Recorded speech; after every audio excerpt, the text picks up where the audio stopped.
Auzubillahiminash-shaytanir-rajim. Bismillahir-rahmanir-rahim. Assalamu alaikum. My name is Sana Sultana, PhD scholar from Bhadin Zikri University, Multan. अच्छा guys, ये आप लोगों का mathematical method 2 का subject है और हम लोगों ने लास्ट वीक हैकल ट्रांसफॉर्मेशन देख लिया था।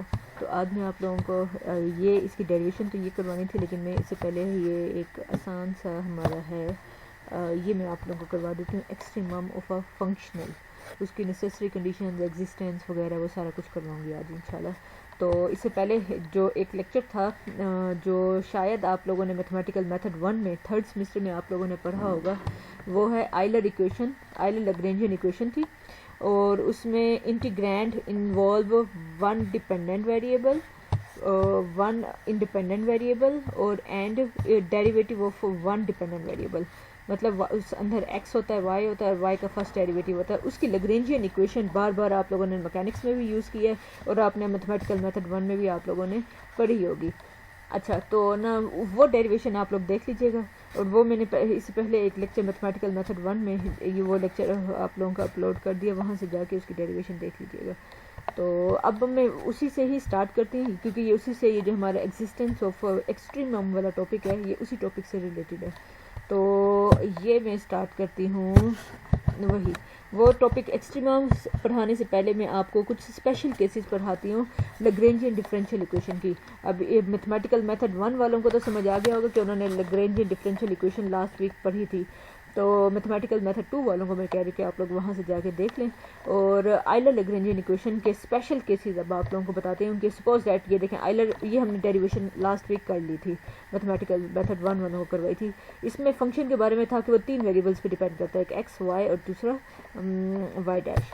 अब आपको कुछ स्पेशल केसेस बता रही हूँ कि पहला केस हमारे पास ये है कि f does not depend on y, कि f जो है वो बाकी दो पे तो x पे भी डिपेंड करेगा, y के डेरिवेटिव पे भी डिपेंड करेगा, लेकिन f जो है वो y पे डिपेंड नहीं करेगा। तो जब वो y पे डिपेंड नहीं करेगा तो फिर इस इक्वेशन में थोड़ी बहुत चेंजिंग आएंगी।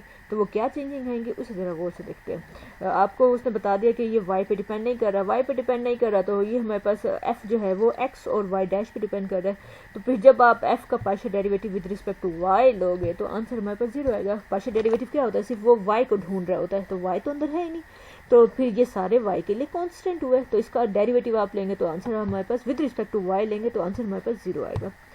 0 आ गया, ठीक है। अब इस इक्वेशन में क्या चेंजिंग आई वो देखते हैं। आइलर डिफरेंशियल इक्वेशन ये थी, partial derivative of f with respect to y वो हमारे पास हो जाएगा 0, तो हमारे पास ये वाली टर्म इक्वल टू 0 आ जाएगी। इक्वेशन 1 हमारे पास ये आ जाएगी, ये देखें ये हमारे पास minus d y by d x f of y dash equal to 0 हो गया। अब आपको पता है जब माइनस को भी इधर फेंके, माइनस भी इधर जाके 0 से मल्टीप्लाई होगा, खत्म हो जाएगा। अब आप इंटीग्रेट, जब हमने डेरिवेटिव को खत्म करना होता है तो आप क्या करेंगे, इंटीग्रेशन बोथ साइड पे करेंगे। तो जब आप इंटीग्रेशन बोथ साइड पे करेंगे तो हमारे पास 0 का इंटीग्रेशन हमारे पास यहाँ पे कोई कॉन्स्टेंट सी आ जाएगा। कहते हैं this is called first order Euler Lagrangian differential equation. Euler Lagrangian differential equation आप लोगों ने देखी थी, ये सेकेंड ऑर्डर थी। तो जब हमारे पास f, तो आपने एक केस बड़ा स्पेशल देख लिया कि जब हमारे पास f जो है वो x पर डिपेंड नहीं करेगा, तो फिर उसके लिए आपको पूरा आइलर लैग्रेंजियन इक्वेशन के अंदर वो एक एक चीज़ फाइंड करने की ज़रूरत नहीं है। आप डायरेक्ट ये वाला फार्मूला यूज़ करें और इसे सिंप्लीफाई कर लें। अब जैसे ये अब उसने एक बता दिया कि f अगर आपका डिपेंड नहीं करता y पे, तो आपने डायरेक्ट ये फार्मूला यूज़ करना है, differential equation due to the presence of y dash occurrence in the equation. तो आपने डायरेक्ट ये फार्मूला यूज़ करना है, आपने वो पीछे वो जो बड़ी वाली इक्वेशन थी वो यूज़ करने की ज़रूरत नहीं है। अब दूसरा केस करते हैं कि हमारे पास अगर f x पर डिपेंड नहीं करता तो क्या होगा। अब वो बता रहा है कि अगर हमारे पास f जो है वो x पर डिपेंड नहीं करेगा तो फिर क्या होगा।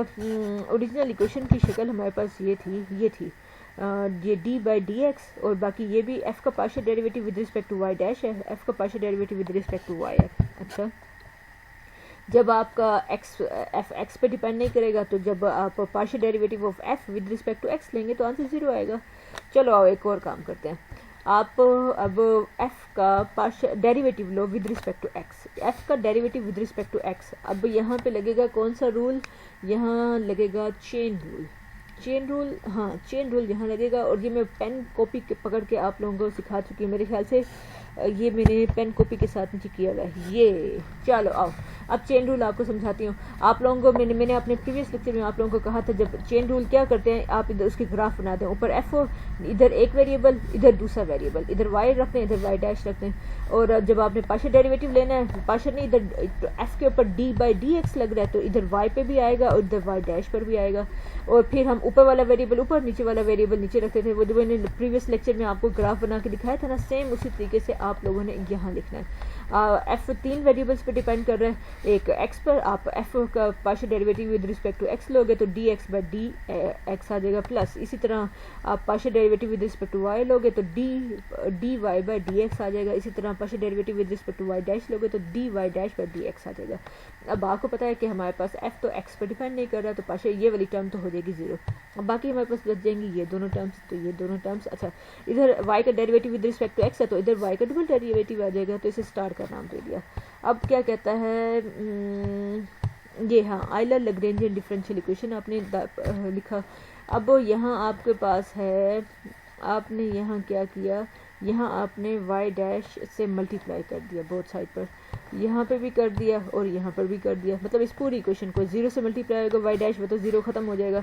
यहाँ पे आपने मल्टीप्लाई कर दिया, ब्रैकेट खुलेगी, ये पूरा इसके पास भी आएगा और इसके पास भी आएगा, ये आ गया। अच्छा एक और काम करते हैं हम, ये इधर माइनस है, इसको उधर फेंकते उधर जाके प्लस का हो जाएगा। अब इसे आप पुट कर दें इक्वेशन नंबर स्टार में, तो ये जो ये वैल्यू है ये हमारे पास क्या है, partial f by partial y और y डैश, ये है y डैश, ये पूरे की जगह हमारे पास आ जाएगी ये वाली पूरी टर्म आ जाएगी। तो जैसे अब मैं पुट करके दिखाती हूँ आपको, ये देखें स्टार में हमने पुट किया, इस पूरे की जगह ये वाला पूरा पुट किया तो हमारे पास ये हमारे पास आ जाएगा। अच्छा अब ये हमारे पास आंसर है partial f by partial x का आंसर ये पूरा आ गया। अच्छा अब देखते हैं ये क्या करता है। हाँ ये देखो अब इधर क्या हो रहा है, डेरिवेटिव इस टर्म पर, सेकेंड टर्म आई, यहाँ प्रोडक्ट रूल लग रहा है और मतलब फर्स्ट वाले पे डेरिवेटिव, सेकंड वाला आया एज इट इज़। अब ये फर्स्ट वाला एज इट इज़ और सेकंड वाले पे लगाएंगे डेरिवेटिव तो वो डबल डैश होगा। तो इसका मतलब क्या हुआ, ये सेकंड फर्स्ट फंक्शन और ये फर्स्ट फंक्शन, इन दोनों का प्रोडक्ट पर ये पूरा डेरिवेटिव यहाँ अप्लाई हो रहा है। तो यहाँ हमने ये डेरिवेटिव ले लिया। वो जो प्रोडक्ट रूल खोलते हैं ना, तो आप इसे खोल के देखेंगे तो आपका यही आंसर आएगा। अच्छा आगे चलते हैं, आगे ये क्या कर रहा है, अच्छा ये इधर प्लस का है, इसको उस साइड पे भेजें, उधर जाके माइनस का हो जाएगा। अब डेरिवेटिव कॉमन है, आप डेरिवेटिव कॉमन ले लें। अच्छा आजो भाई D by d x common ले लेते हैं, तो अंदर हमारे पास ये टर्म आ जाएगी। अब आपको पता है डेरिवेटिव खत्म करने के लिए हम क्या करते हैं, बोथ साइड पे इंटीग्रेशन लेते हैं। तो ये फार्मूला हमारे पास आ गया। जब हमारा एफ जो है एक्स से इंडिपेंडेंट होगा तो हम फार्मूला ये वाला यूज़ करेंगे। अब आप जब आप देखेंगे, अगर अब मैं इसी के बाद आगे एग्जांपल्स आप लोगों को असाइनमेंट में करने के लिए दूंगी, जिसमें आप देखेंगे कि अगर हमारे पास एफ में एक्स आता है, मतलब जो जिस वेरिएबल से इंडिपेंडेंट हो गए हैं, तो आप अकॉर्डिंगली वो वाला फार्मूला यूज़ करेंगे। जैसे केस 1 में आपने देखा है कि हमारा एफ जो है वाई पे डिपेंड नहीं करता। जब y पर डिपेंड नहीं करता तो फिर आप वो वाला फार्मूला लेंगे जो हमने ड्राइव किया था। अब इस वाले केस में था कि हमारा f जो है वो x में डिपेंड नहीं करता, तो जब उस पर डिपेंड नहीं करता तो अब आपको पूरा आइलर इक्वेशन का फार्मूला यूज़ करने की ज़रूरत नहीं है, डायरेक्ट आप ये वाला यूज़ करेंगे और हमारा आंसर आ जाएगा सिंप्लीफाई करने के बाद। तो ऊपर ये देखें इसने भी यही चीज़ निकाली हुई है। This is called first integral, इसे हम फर्स्ट इंटीग्रल डिफरेंशियल इक्वेशन बोलते हैं, आइलर डिफरेंशियल इक्वेशन बोलते हैं। अब आप देखते हैं थर्ड टाइप क्या है, इधर तीसरी टाइप आई है। हाँ ये हो गया, ये भी हो गया। यहाँ वो कहता है नोट करो, फिर जब हमारा f जो है x पे डिपेंड नहीं करेगा तो हमारे पास फार्मूला हम ये वाला यूज़ करेंगे। Differential equation is the due to presence of this. अच्छा चलो आगे चलो, सपोज दैट, अब एक और केस आ रहा है हमारे पास, थोड़ा सा इसको छोटा करते हैं, अब सही है। अच्छा तो अब suppose that F does not depend, अब एफ जो है वो हमारा वाई डैश पे डिपेंड नहीं करता। तो जब वाई डैश पे डिपेंड नहीं करता तो इसका मतलब है एफ मेरा दो वेरिएबल्स पे डिपेंड कर रहा है, एक्स और वाई पे।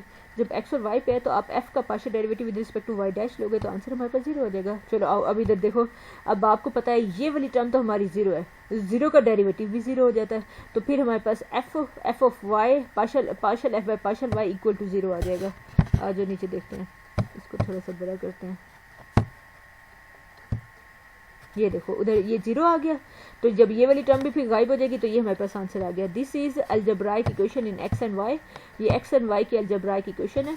और ठीक है, ये भी आ गया। और तो हमारा हमने फार्मूला, जब हमारा एफ वाई डैश पर डिपेंड नहीं करेगा तो हमारा फार्मूला ये वाला आपने यूज़ करना है। तो आपको पूरी आयलर लैग्रेंजियन इक्वेशन यूज़ करने की ज़रूरत नहीं है। जब तीनों पे डिपेंड करेगा तो आपको आयलर लैग्रेंजियन इक्वेशन का जो ओरिजिनल फार्मूला आपको वो यूज़ करना पड़ेगा। तो जब आप वो वाई पे डिपेंड नहीं करता तो वो एक फार्मूला हमने ड्राइव कर लिया, जब एक्स पे डिपेंड नहीं करता एक और फार्मूला ड्राइव कर लिया, जब वाई डैश पे डिपेंड नहीं करता तो हमने एक और फार्मूला ड्राइव कर लिया। और ये derivation paper point of view से भी बड़ी इंपॉर्टेंट है। तो ये हो गया ऐसे। अब फोर्थ हम देखते हैं derivation, f is a linear combination function of y dash. अब एफ जो है वाई डैश का लीनियर कम्बिनेशन है वाई डैश का। अच्छा चलो ठीक है, एफ लीनियर कम्बिनेशन है वाई डैश का। तो आजो भाई आओ, अब हमारे पास फंक्शन है, मतलब तीनों वेरिएबल्स पे डिपेंड कर रहा है, लेकिन स्टाइल क्या है, लीनियर कम्बिनेशन वाई डैश की फर्स्ट डेरिवेटिव वाली टर्म जो है वो इन्वॉल्व होगी। यहाँ पे कोई फंक्शन प्लस एक और फंक्शन जिसमें वाई डैश हमारे पास मल्टीप्लाई हो रहा है। आयलर लैग्रेंजियन इक्वेशन का फार्मूला यही पूरा यूज होगा क्योंकि ये एफ हमारा तीनों फंक्शन पे डिपेंड कर रहा है। लेकिन अब उसने बता दिया कि फंक्शन की टाइप किस टाइप की है, ये उसने बता दिया।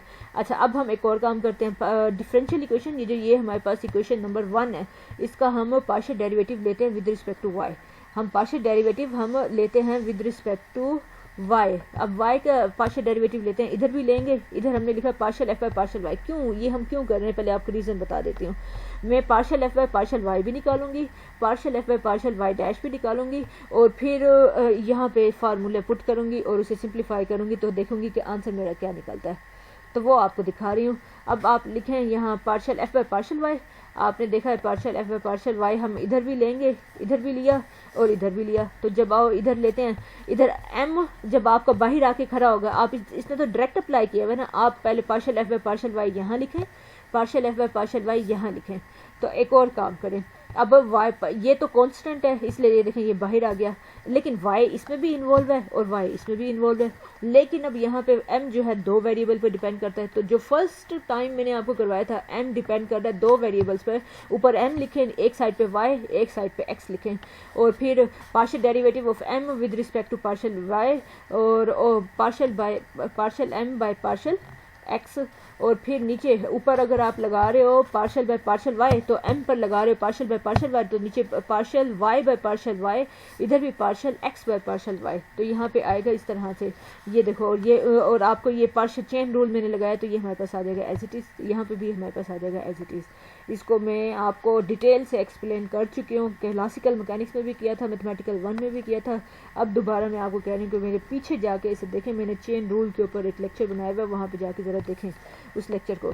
अच्छा चलें ठीक है, खैर मैं बाकी चलती हूँ। अब यहाँ पे वो कहता है एक्स जो है वाई पे डिपेंड नहीं करता, तो जब एक्स वाई पे डिपेंड नहीं करता ये वाली टर्म हो जाएगी जीरो, ये वाली टर्म भी हो जाएगी जीरो। पार्शियल एक्स का partial derivative with respect to y लोगे तो ये टर्म जीरो, ये वाली टर्म भी होगी जीरो। तो हमारे पास क्या, अब ये डी बाई डी एक्स, ये डी बाई डी ये कैंसिल हो जाएगा, यहाँ आएगा partial m by partial y और यहाँ आएगा partial m by partial y, और ये आ जाएगा, ये हमारे पास कैंसिल होकर 1 आ जाएगा। लेकिन यहाँ पे इसने एक गलती की हुई है, ये जब दे रहा है partial by partial why they रहा है तो यहाँ पे डी नहीं आएगा, यहाँ भी आप पार्शियल बाय पार्शियल लगाएं, यहाँ भी पार्शियल पार्शियल आएगा, यहाँ टोटल डेरिवेटिव नहीं आएगा, ये इसने गलत किया हुआ है यहाँ पे।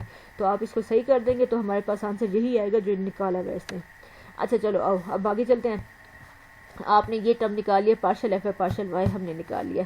अब आगे क्या करते हैं, इसी एफ का partial derivative with respect to y dash निकालते हैं, क्योंकि ये तो आ गया ना। अब वाई डैश लेते हैं, तो जब वाई डैश लेंगे तो क्या होगा, यहाँ पे वाई डैश है नहीं, ये तो जीरो हो जाएगा, यहाँ पे वाई डैश है ये 1 हो जाएगा, तो हमारे पास ये चीज़ आ जाएगी एज इट इज़, ये देखो आ गई है।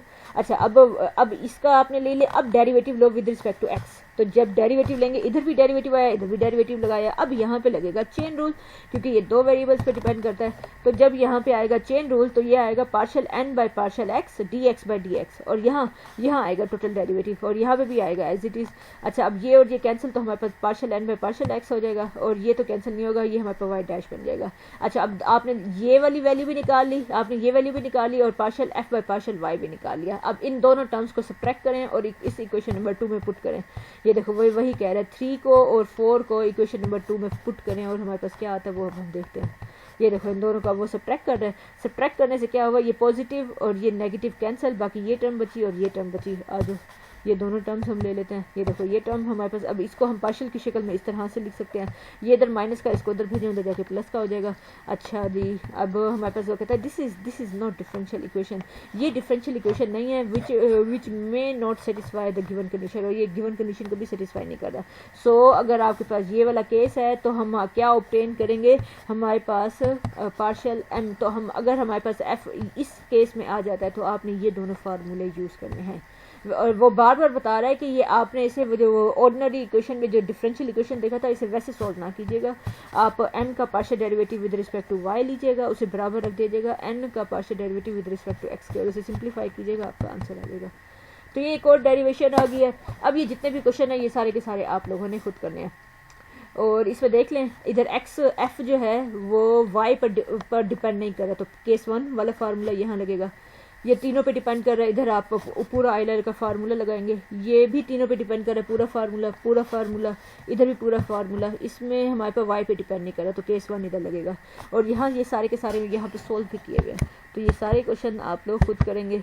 और अब जो आज का जो मेरा टारगेट था वो मैं आपको जल्दी जल्दी बताती हूँ। एक्सट्रीमल फंक्शन हमारे पास क्या होता है, the basic problem in the calculus of variation is to find the function. वो कहता है कैलकुलस का मकसद ये है कि हमने ऐसा फंक्शन बनाना होता है out of set of functions, मतलब सेट ऑफ फंक्शंस में से एक ऐसा फंक्शन हमने निकालना होता है जो क्या होता है, which will make the given functional, जो हमारे इस गिवन फंक्शनल को क्या बनाए, मैक्सिमम और मिनिमम या स्टेशनरी। हम लोगों ने तो ये स्टार्ट में ही देख लेता है कि वेरिएशन का मतलब हमारा यही है, ये वेरिएशनल मेथड्स पढ़ने का मकसद ये है कि हमने ऐसा फंक्शन निकालना है जो हमारे गिवन फंक्शनल को मैक्सिमाइज या मिनिमाइज या स्टेशनरी बना दे। अच्छा, दिस रिक्वायर्ड फंक्शन, ये जो भी हमारा फंक्शन होगा हम उस फंक्शन को हम क्या बोलते हैं, एक्सट्रीमल फंक्शन बोलते हैं। तो अब ये जो आप लोगों का आज का टॉपिक था कि हम लोग एक्सट्रीमम ऑफ अ फंक्शनल को एक्सट्रीमम बनाना चाहते हैं, तो उसके बारे में डेफिनेशन आपने देख लिया कि एक्सट्रीमल, ये हम y कैलकुलेट करते हैं वो हमारे में असल में एक्सट्रीमल होता है, या तो वो हमारे फंक्शनल को मैक्सिमम करता है या मिनिमाइज करता है या उसे स्टेशनरी बनाता है। This function obtain due from Euler Lagrangian equation, और वो कहते हैं यही फंक्शन हमें आइलर लैग्रेंजियन के थ्रू ही मिल सकता है। तो अब आपके पास वो कहते हैं एक्सट्रीमाइज द गिवन फंक्शनल, इस फंक्शनल को एक्सट्रीमाइज करो। अब देख लो कि ये डिपेंड कर रहा है एक्स पे डिपेंड कर रहा है, ये डिपेंड कर रहा है एक्स डैश पे डिपेंड कर रहा है, और टी से इंडिपेंडेंट है, मतलब इधर इंडिपेंडेंट वेरिएबल टी है ना, इंडिपेंडेंट वेरिएबल से इंडिपेंडेंट है, मतलब डिपेंडेंट वेरिएबल दोनों है, उसका डेरिवेटिव भी है लेकिन एक्स नहीं है इसके अंदर। जब एक्स नहीं है तो हमारे पास ये कौन से वाला केस है, ये दूसरे वाला केस है। अब ये वो दूसरे वाला अपना, ये देखो ये वही दूसरे वाला केस अप्लाई कर रहा है, एफ इसका पार्शियल डेरिवेटिव ये सारा इसी फार्मूले में अप्लाई करेगा और इसे सिंप्लीफाई कर लेगा। वो तीनों केसेस पर आने का मकसद यही था कि आप उसके मुताबिक अपना ये क्वेश्चन सोल्व कर लें। तो जब आप ऊपर वाले क्वेश्चन सोल्व कर लेंगे तो ये वाले क्वेश्चन तो आपके लिए कोई अब बात ही नहीं रहे। तो अब ये सारे क्वेश्चन अब आपने इसी तरह से सोल्व करना जैसे आप लोगों को मैंने पहले पीछे करवाया। अब देखो एक और हमारे पास आया क्वेश्चन आया, आपको सब कुछ गिवन है, वो कंडीशंस भी गिवन है, और अंदर देख लो आपका वाई पे डिपेंड कर रहा है, वाई डैश पे डिपेंड कर रहा है, तो ये एक्स पे डिपेंड नहीं कर रहा, तो ये भी दूसरे वाला केस इधर अप्लाई हो रहा है। तो आप दूसरे वाला फार्मूला यूज़ करेंगे, देखें अप्लाई कर रहे हैं ना वो। अब इसके अंदर की चीज़ें निकालेगा, एफ का partial derivative with respect to y लेगा और इन दोनों को मल्टीप्लाई करेगा, इसमें पुट करेगा, फिर सिंप्लीफाई करेगा, फिर कंडीशंस अप्लाई करेगा, कॉन्स्टेंट्स की वैल्यूज फाइंड करेगा, और ये इसे सिंप्लीफाई करके ये देखो एंड में आंसर आ गया। आसान है, इसे पेन कॉपी लेके बैठिएगा और इसे ज़रा सिंप्लीफाई कीजिएगा। इसी तरह एक और हमारे पास क्वेश्चन आ गया, और ये PU यूनिवर्सिटी में इतने को आया हुआ है, और ये 2 पॉइंट हमारे पास गिवन है। अब देखें इसमें ये तीनों पे डिपेंड कर रहा है, तो इधर आपकी पूरा का पूरा फार्मूला इधर लगेगा, तो ये क्वेश्चन भी आप लोग देख लीजिएगा। इसके मैंने आपके साथ वो शेयर कर दिया है, क्या इसकी आपके साथ वो शेयर कर दिया है, आप लोग देख लीजिएगा इसकी। चलें बस ठीक है, ये हमारा नेक्स्ट लेक्चर स्टार्ट हो गया। चलें ठीक है, मैं मिलती हूँ इंशाल्लाह नेक्स्ट लेक्चर में नेक्स्ट टॉपिक के साथ। तब तक अपना बहुत ज़्यादा ख्याल रखिएगा। अल्लाह हाफ़िज़।